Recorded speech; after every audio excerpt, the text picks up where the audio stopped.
Assalamualaikum warahmatullahi wabarakatuh. Halo, nama saya Meglawati. NIM saya 2241033. Kali ini saya akan menjelaskan tentang statika probabilitas tentang distribusi. Apa itu distribusi Poisson? Distribusi Poisson adalah probabilitas diskrit suatu peristiwa di mana peristiwa-peristiwa independen terjadi dalam interval waktu yang tetap dan mempunyai laju rata-rata konstan yang diketahui. Distribusi Poisson merupakan suatu distribusi untuk peristiwa yang probabilitas kejadiannya kecil, di mana kejadian tergantung pada selang waktu tertentu atau di suatu daerah tertentu dalam hasil pengamatan berupa variabel diskrit dan antar variabel prediktor saling independen. Selang waktu tersebut dapat berupa beberapa panjangnya, misalnya semenit, sehari, seminggu, sebulan, bahkan setahun. Daerah tertentu yang dimaksud dapat berupa suatu garis, suatu luasan, suatu volume, atau mungkin sepotong bahan. Distribusi Poisson juga digunakan untuk menggambarkan fenomena yang relatif jarang terjadi.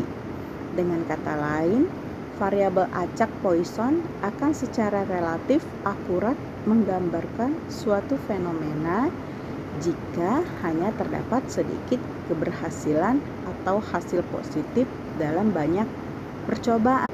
Distribusi Poisson juga digunakan untuk menggambarkan sebaran kejadian langka pada suatu populasi besar.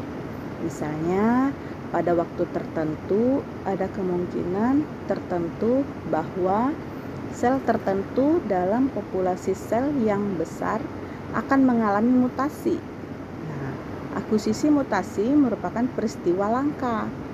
Jika populasi sel yang besar dibagi menjadi kultur yang lebih kecil, seperti yang dilakukan dalam uji fluktuasi, distribusi Poisson dapat digunakan untuk menentukan kemungkinan bahwa kultur kecil tertentu akan mengandung sel yang bermutasi.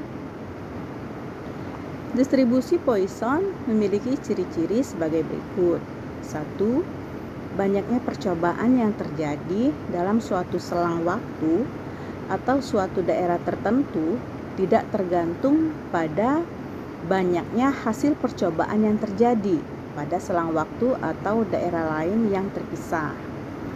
Kedua, peluang terjadinya satu hasil percobaan selama suatu selang waktu yang singkat sekali atau dalam suatu selang yang kecil sebanding dengan panjang selang waktu tersebut atau besarnya daerah tersebut dan tidak tergantung pada banyak hasil percobaan yang terjadi di luar selang waktu dan daerah tertentu.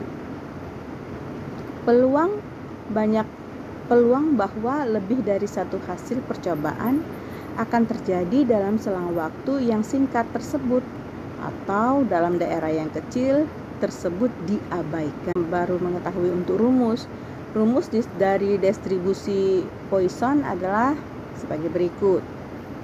Px sama dengan lambda pangkat x dikali E pangkat min lambda per x tanda seru, di mana Px adalah probabilitas terjadinya event, x tanda seru adalah x faktorial, L adalah rata-rata terjadinya event per periode tertentu. E sama dengan 2,71828. E minus adalah dapat dilihat pada tabel Poisson, di mana P adalah pecahan sampel yang masing-masing berisi R objek. Jika rata-rata M objek per sampel didistribusikan secara acak pada kumpulan sampel. Komponen M kadang-kadang disebut sebagai ekspektasi. Komponen E adalah basis sistem logaritma natural. Tanda seru adalah simbol faktorial. Faktorial suatu bilangan adalah hasil kali bilangan tertentu dan setiap bilangan bulat positif yang lebih kecil dari bilangan itu sendiri, hingga dan termasuk 1. Misal, 5 tanda seru dibaca 5 faktorial sama dengan 5 dikali 4 dikali 3 dikali 2 dikali 1 sama dengan 120. Sekarang kita masuk di contoh soal distribusi Poisson. Agar bisa lebih memahami mengenai materi distribusi Poisson, maka perhatikan contoh berikut ini. Contoh soal, sebuah toko online mencatat bahwa toko tersebut akan mendapatkan komplain dari 50 pelanggan ketika mengirimkan barang ke 10.000 pelanggan. Jika pada suatu hari toko tersebut mengirim barang ke pelanggannya sebanyak 1.000 barang, hitunglah peluang toko tersebut mendapat komplain dari A. 7 pelanggan, B. 5 pelanggan.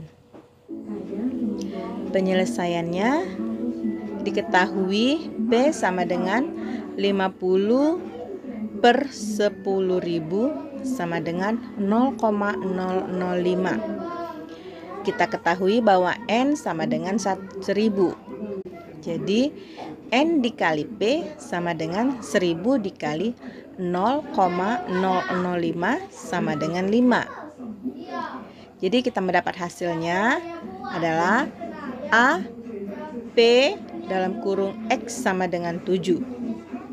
P, X sama dengan 7 sama dengan 526,4021 dibagi 50/40.